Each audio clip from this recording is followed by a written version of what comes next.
सादर जय सिया राम दोस्तों, आप देख रहे हैं सनातन धर्म चैनल। सनातन धर्म चैनल पर आप इसके पूर्व गरुड़ पुराण, शिव पुराण की भी कथाएं सुनिए। आज हम आपको फिर लेकर आए हैं गरुड़ पुराण की कथा। गरुड़ पुराण की भक्ति श्रोत्री परंपरा भगवान विष्णु द्वारा अपने ही स्वरूप का वर्णन तथा गरुड़ जी को पुराण संहिता के प्रणयन का वरदान। आइए आगे की कथा सुनते हैं विस्तार से। इसके पूर्व अगर हमारे चैनल को सब्सक्राइब नहीं किए हैं तो हमारे चैनल को सब्सक्राइब करें, बेल आइकन को दबाएं तथा इस वीडियो को शेयर करें। चलिए आगे की कथा सुनते हैं। ऋषियों ने पुनः कहा, हे सूत जी महाराज, आपको महात्मा व्यास जी ने विष्णु कथा से आश्रित इस श्रेष्ठ गरुड़ महापुराण को किस प्रकार सुनाया था, वह सब आप हमें विधिवत सुनाने की कृपा करें। सूत जी बोले, एक बार मुनियों के साथ में बद्रिका आश्रम गया था। वहाँ पर परमेश्वर के ध्यान में निमग्न भगवान व्यास का मुझे दर्शन हुआ। उन्हें प्रणाम करके मैं वहीं पर बैठ गया और उन मुनीश्वर से मैंने पूछा, हे व्यास जी, आप परमेश्वर भगवान श्री हरि के स्वरूप और जगत की सृष्टि आदि को मुझे सुनाएं, क्योंकि मैं जानता हूँ कि आप उन्हीं परम पुरुष का ध्यान कर रहे हैं और उन सर्वज्ञ के स्वरूप का परिज्ञान भी आपको है। हे वृंद, मैंने व्यासदेव के सामने जब ऐसी जिज्ञासा की तो उन्होंने मुझसे जो कुछ कहा था वह सब मैं आप सभी से कह रहा हूँ, सुने। व्यास जी ने कहा, हे सूत जी, ब्रह्मा जी ने जिस प्रकार नारद एवं प्रजापति दक्ष आदि से तथा मुझसे इस पुराण की कथा कही थी, उसी प्रकार मैं गरुड़ महापुराण को सुनाता हूँ। आप सब उसे सुने।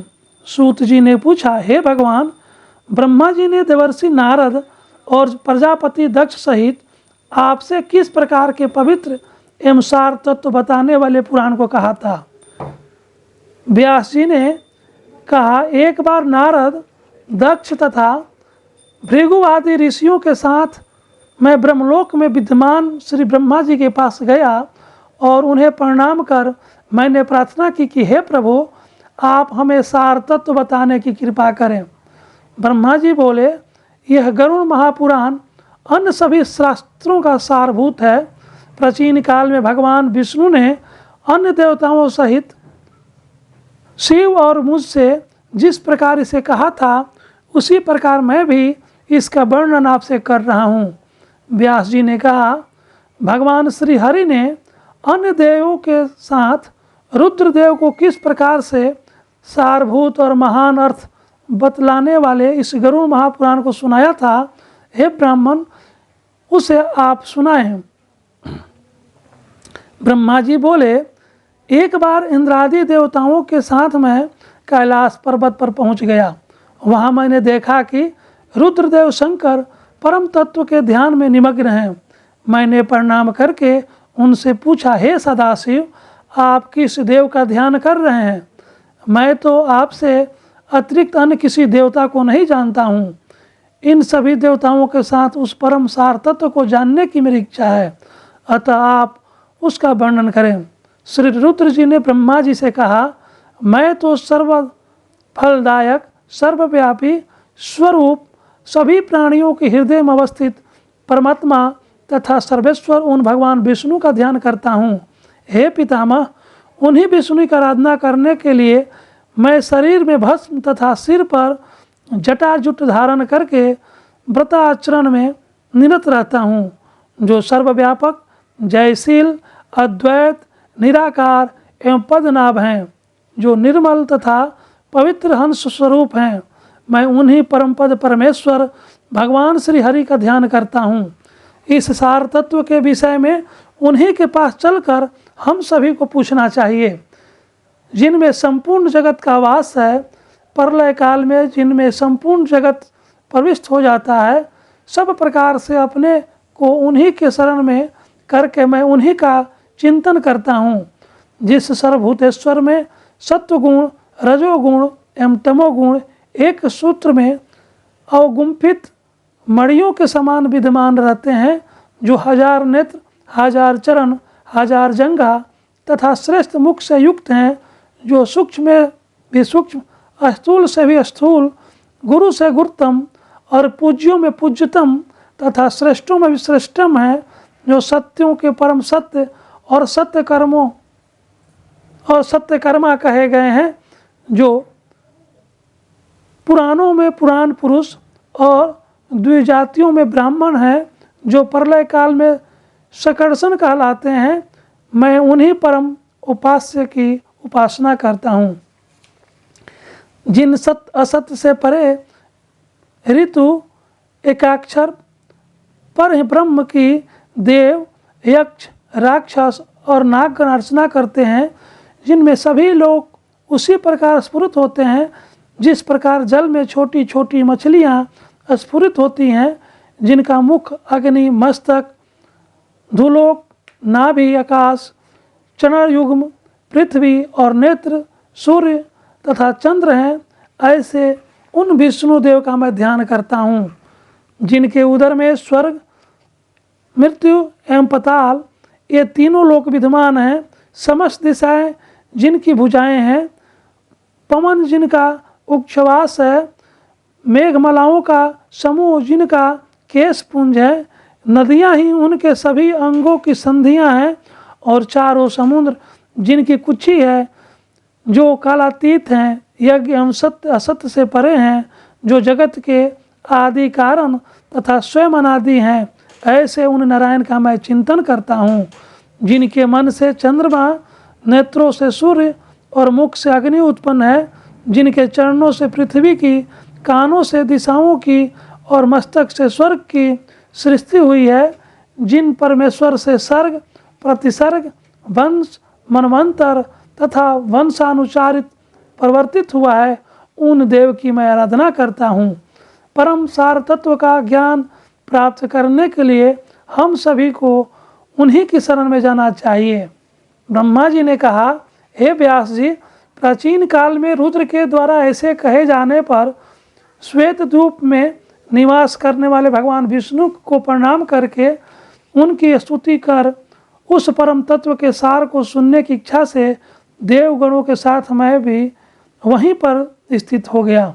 तदंतर हमारे मध्य अवस्थित रुद्र ने उन परम सार तत्व स्वरूप विष्णु को प्रणाम करके यह जिज्ञासा करते हुए कहा, हे देवेश्वर, हे हरे, आप हम सबको यह बताएं कि कौन देवाधिदेव है और कौन ईश्वर है, कौन ध्येय है तथा कौन पूज्य है।